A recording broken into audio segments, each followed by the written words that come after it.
Delhi NCR में बढ़ रही यातायात की समस्या का हल निकालने के लिए माननीय प्रधानमंत्री श्री नरेंद्र मोदी जी के सक्षम नेतृत्व में और माननीय सड़क और परिवहन मंत्री श्री नितिन गडकरी जी के दिशा निर्देश में भारतीय राष्ट्रीय राजमार्ग प्राधिकरण ने भारतमाला परियोजना के अंतर्गत राष्ट्रीय राजधानी क्षेत्र में 9.5 हजार करोड़ रुपए की लागत से बनाए जाने वाले 30 किलोमीटर लंबे द्वारका एक्सप्रेसवे परियोजना के शिलान्यास समारोह में आपका बहुत बहुत स्वागत है। ये देश का पहला अर्बन एक्सप्रेसवे होगा जिसमें लगभग 3.6 किलोमीटर लंबी 8 लेन शैलो टनल भी होगी। द्वारका एक्सप्रेसवे परियोजना निर्माण 5 खंडों में किया जाएगा। पहला खंड, इस खंड की कुल लंबाई 5.9 किलोमीटर होगी, जिसका प्रारंभ NH 8 पर स्थित शिव मूर्ति पर प्रस्तावित मल्टी लेवल इंटरचेंज से होगा, जिससे कि विभिन्न दिशाओं में ट्रैफिक का फ्री फ्लो मूवमेंट होगा। तत्पश्चात 8 लेन शैलो टनल का द्वारका सेक्टर 21 के निकट RUB तक निर्माण किया जाएगा। दूसरा खंड, 4.2 किलोमीटर लंबाई के इस खंड में RUB से दिल्ली हरियाणा बॉर्डर तक का निर्माण किया जाएगा। इस खंड में द्वारका सेक्टर 25 में बन रहे DIPP की एग्जीबिशन कम कन्वेंशन सेंटर यानी ECC, Dwarka sector 21, 23 UER second को दिल्ली में और हरियाणा में नए गुरुग्राम को कनेक्टिविटी देगा। ECC में international trade promotion activities, convention centres, conferences, exhibition और कॉरपोरेट मीटिंग आदि जैसी गतिविधियां होंगी।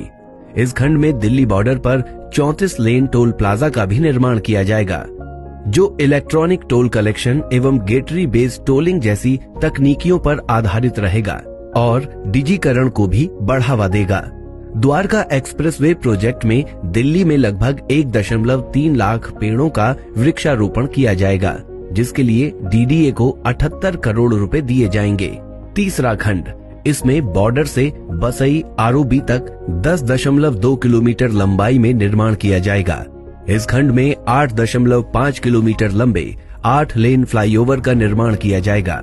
स्थानीय यातायात को सुगम बनाने हेतु द्वारका एक्सप्रेसवे पर यातायात को अंडरपास, सतही एवं फ्लाईओवर से 3 भागों में विभाजित किया गया है, ताकि यातायात इस तरह से चले कि उपयोगकर्ता अपने गंतव्य तक निर्बाध एवं सुरक्षित रूप से पहुंच सकें। चौथा खंड, ये खंड बसई ROB से प्रारंभ होकर खेरकी दौला टोल प्लाजा के समीप NH 8 पर समाप्त होगा। इसमें बसई ROB के चौड़ीकरण के साथ ही साथ IMT मानेसर एवं सेक्टर 88-84 की ओर मोड़ने के लिए ट्रम्पेट इंटरचेंज भी प्रस्तावित है। उल्लेखनीय है कि CPR NH 8 SPR इंटरसेक्शन पर क्लोवर लीफ प्रस्तावित किया गया है, जिसकी वजह से दोनों हाईवे पर चलने वाले वाहनों की गतिविधियों में हस्तक्षेप नहीं होगा।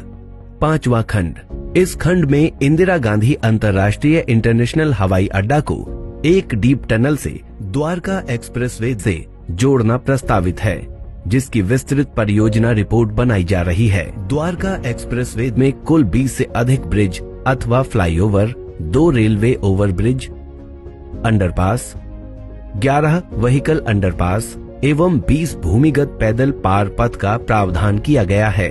इसके अलावा साइकिल यातायात को बढ़ावा देने हेतु सड़क के दोनों ओर 2.5 मीटर चौड़ा साइकिल कॉरिडोर भी प्रस्तावित है। द्वारका एक्सप्रेसवे देश का पहला एक्सेस कंट्रोल्ड अर्बन एक्सप्रेसवे होगा। सुरक्षा के सभी बिंदुओं को ध्यान में रखते हुए एक्सप्रेसवे को स्मार्ट एक्सप्रेसवे के रूप में तैयार किया जाएगा, जिसमें मौसम, यातायात और एक्सप्रेसवे से जुड़ी जानकारियों के साथ साथ दुर्घटना की स्थिति में यात्रियों को अलग अलग स्थानों पर सारी जानकारियां प्रदान की जाएंगी। ऊर्जा की बचत हेतु सौर ऊर्जा संचालित पैनल एवं भूजल स्तर बढ़ाने हेतु रेन वाटर हार्वेस्टिंग का भी प्रावधान किया गया है। द्वारका एक्सप्रेसवे के पूर्ण होने के पश्चात इस क्षेत्र का विद्युत गति से विकास होगा एवं इस क्षेत्र के वायु प्रदूषण स्तर में भी काफी कमी आएगी एवं कीमती ईंधन की भी भारी बचत होगी। भारतमाला प्रगति के पथ पर अग्रसर।